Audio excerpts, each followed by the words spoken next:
cherche un mode de production durable, on est toujours à regarder dans quel pays, pour y avoir des exemples à tirer, etc. Et on oublie souvent que le vrai mode de production durable, hein, le meilleur exemple qui soit, c'est le vivant.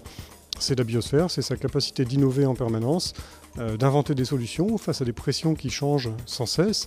Et tout ça avec un cahier des charges qui est extrêmement draconien, puisqu'on a un stock de matières premières qui est limité, qui est fini sur Terre, et on a une seule source d'énergie extérieure qui est le rayonnement solaire.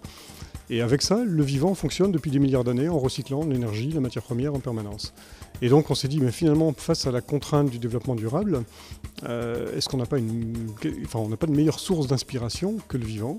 Et donc le biomimétisme, c'est d'essayer de regarder qu'est-ce qui fonctionne bien dans la nature, aussi bien en termes de forme, de fonction, de procédés que d'organisation, et d'en déduire des choses qui sont applicables en innovation tous les jours. La feuille de lotus, donc d'une nymphéa, d'une nénuphar si on veut, son problème à elle, c'est qu'elle pousse dans des milieux humides, souvent boueux, et que pour maximiser sa photosynthèse, il faut que la feuille reste propre en permanence. Donc du coup, le lotus a développé une stratégie qui est que sa feuille est hydrophobe, donc les gouttes d'eau vont ruisseler dessus, ne vont pas s'étaler, et en ruisselant, ils vont emporter toutes les impuretés, ce qui aura des propriétés auto-nettoyantes. De ça, on peut découler du verre auto-nettoyant. Pour prendre un autre exemple, la termitière. Les termites élèvent des champignons dont elles se nourrissent, et ces champignons ont une croissance qui est extrêmement limitée en termes de plage de température, en gros entre 26,5 et 28,5 degrés, donc on a une plage très limitée. Or, la termitière est construite dans des environnements en Afrique où la température peut varier de 4 degrés la nuit jusqu'à 45 degrés le jour. Et donc il a fallu qu'elles inventent un système de climatisation passive, en creusant des puits dans le sous-sol, en alimentant ces puits par des galeries latérales, et en gérant le diamètre des conduits d'évacuation de cet air qui circule dans l'intermitière. Elles arrivent comme ça à réguler la température de manière extrêmement fine. Je vais prendre un dernier exemple qui est dans un autre domaine, le martin-pêcheur par exemple. Son problème à lui, au martin-pêcheur, c'est quand il va plonger dans l'eau, il va falloir qu'il fasse le moins de turbulences possible, le moins de vibrations possible, en passant dans un liquide, alors qu'il est dans un milieu aérien. Et donc il est extrêmement bien profilé.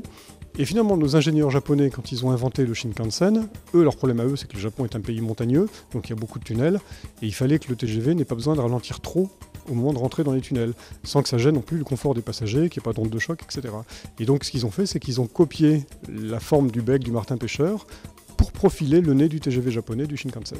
Aujourd'hui, on vit dans des environnements qui sont donc complètement artificialisés, dans des voitures en acier et en plastique, dans des immeubles où on est entouré de résines, de produits synthétiques, de produits métalliques, etc., de béton, donc rien de naturel dans tout ça. Et finalement, moi je vois dans le biomimétisme un côté qui est extrêmement intéressant, c'est justement une manière de recréer un lien qu'on a complètement perdu. Depuis plus de 30 ans, l'architecte visionnaire Lux Keuten dessine des habitats inspirés par la nature. En collaboration avec des scientifiques, il invente des cités autonomes et écologiques. Ces univers utopiques pourraient être la réalité de demain. Un arbre, c'est chaque fois une sorte de miracle, puisqu'on jette une petite graine dans le sol, on revient quelques dizaines d'années plus tard, et c'est devenu une structure géante.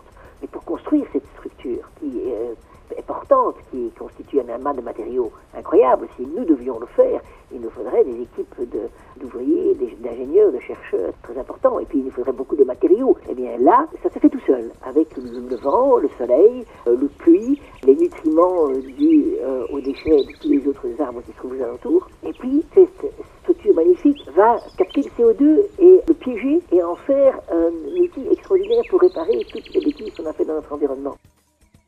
Je ne veux pas que mon travail se situe dans le domaine du rêve. Il doit être dans le domaine de la prospective. Même si c'est une prospective à long terme, c'est intéressant d'imaginer quelque chose pour autant qu'il y ait la base nécessaire pour pouvoir prendre conscience qu'il n'a pas été simplement expérimenté encore aujourd'hui, mais qui pourrait très bien l'être demain.